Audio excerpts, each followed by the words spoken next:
Hey guys, Bob here. Okay, so it's what is it? It's Friday morning, and I'm out here working on this parts truck I bought, 2002 Dakota parts truck that I purchased, 4.7 V8. And a couple things I wanted to check.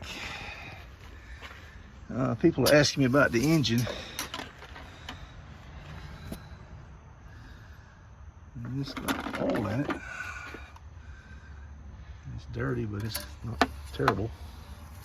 The master cylinder appears to be close to being full. Transmission dipstick. Let's see what we got here. Oh yeah.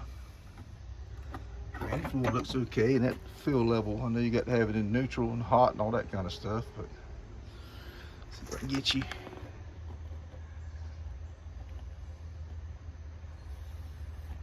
Yeah, I think we're good there. Just trying to figure out why this thing ended up in a junkyard. I think a lot of the damage on this vehicle came while it was in the junkyard. Moves it back on tight. Engine coolant. I can see fluid down in there. I don't know if this is going to tell me anything. Yeah, she's pretty foamy there. Could have a head gasket problem. Yeah, it might be, but that might show up in the oil though. I don't know. Let's see what we got under the cap here. Man, sometimes some things can be it don't look bad. It has a burnt smell to it. But I don't know.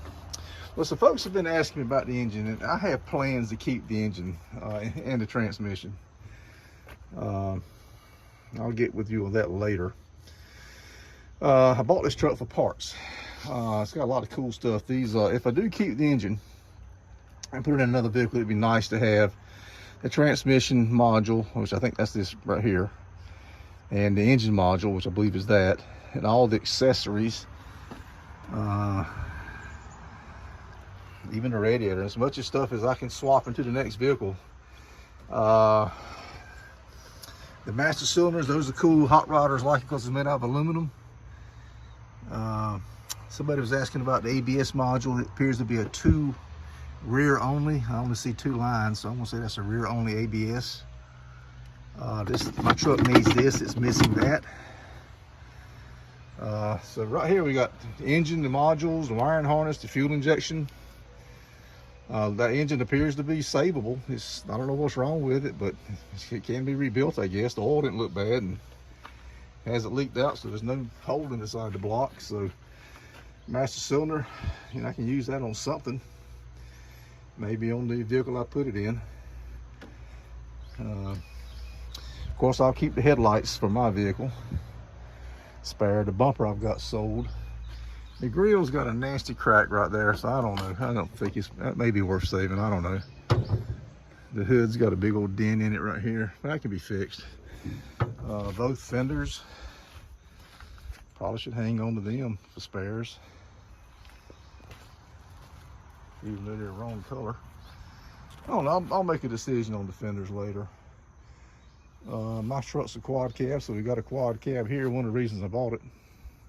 So I've got 3 spare doors, and this piece here, I don't know if I'll ever need that, but wiper arms. Windshield looks good in this vehicle, so that'll save me a little bit of money if I need to put a glass in it. The wheels, I wanted the wheels off this truck because my truck's got the knobby tires on it, and they roar and they ride bad. And I thought I'd put a set of highway tires on these wheels and bolt these on my truck and just see how I like them. This truck's got a bed mat and a bed liner. Now I will sell the bed liner. I don't want the bed liner, but I'm keeping the bed mat.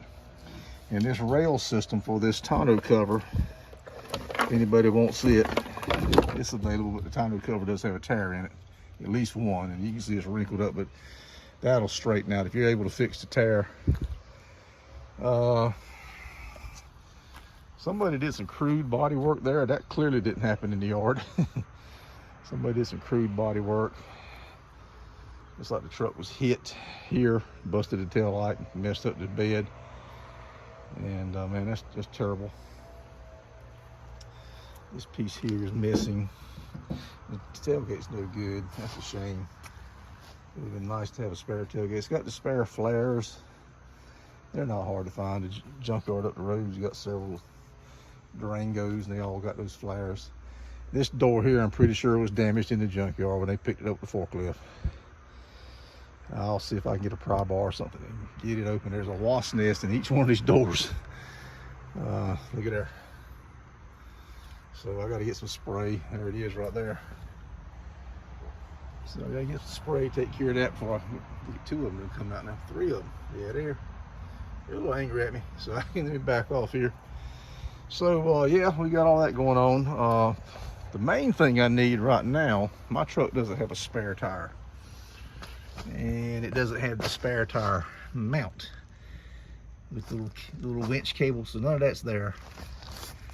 And so I need to get this off. I need to get this tire out and get the mount. Here, there's a rod that goes through this hole right here in the license plate frame of the bumper. And you know, winching it drops the tire down, and I think it's 4 bolts that holds that winch up. So I need to get all that off. The rear end, that's a 9 1/4 rear end, and it looks narrow enough to fit under some muscle cars. And a lot of folks say run to 8.8 forward, but can't keep my car on Mopar if I can make that rear end working something. So once I get the rear tire, the spare tire main out of the way, I'll get up under there and measure some stuff. Now we got a bolt-on receiver hitch here with the factory harness. So that's going to be something I can probably sell to somebody one day down the road when I get around to getting it off, because my truck doesn't need that. And a rear bumper. My truck doesn't need a rear bumper, so I may sell it. But so went inside the cab. Oh, by the way, this came from Smith Stokes, which is a Chrysler dealer down in Aberdeen, North Carolina, I believe. Big Mopar. They support Mopar stuff down that way.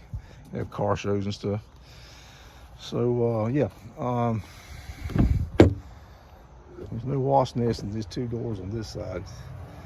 So the jack stuff is missing from this truck, and that's not good, because I think it's missing from mine too. Daggone it. So I gotta have all that. A buddy of mine said, look in the glove box, it'll tell you about the axle ratio, and he was right. A quick look in here, and right there it says rear axle ratio 3.55, rear corporate 9, which is the 9 1/4, and it says anti-spin differential, so I'm assuming that's a sure grip. And there's the other codes. It's got drum in the back, 11x2 rear drum, 4-speed automatic. Now about that, I was watching a video, guy at YouTube channel. Guy does a lot of work on these Dakotas and Jeep Cherokees and Grand Cherokees and stuff. And he had an 01 Dakota, and he took the transmission module. That's how I know this is the transmission module, because he was dealing with this pipe here. He took this module out and he replaced it with one from, I believe, an 03 or something, 03, 04. And that's when they went to the 5-speed transmission.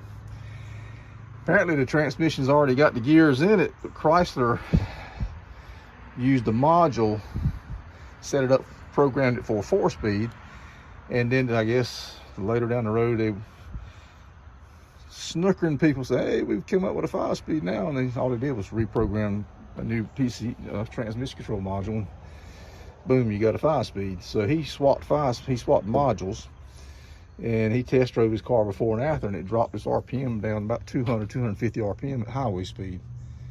It appeared to raise it as he was going up through the gears, which is probably good, but as he got up to speed and settled in, I think he was running 65, it dropped down about 1750, and that's good.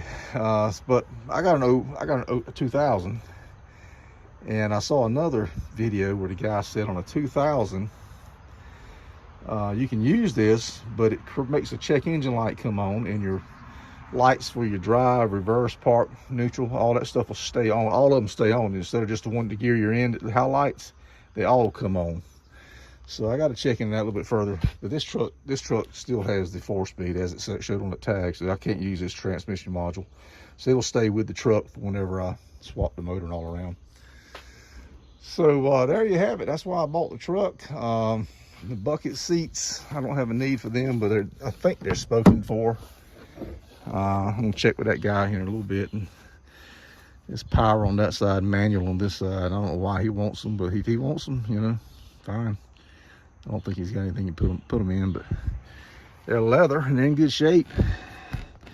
Notice I didn't say they were new, I just said they're in good shape. So it's a difference there, but and I got another guy that wants the radio already. So okay, and the blend door on my truck on the passenger side is messed up.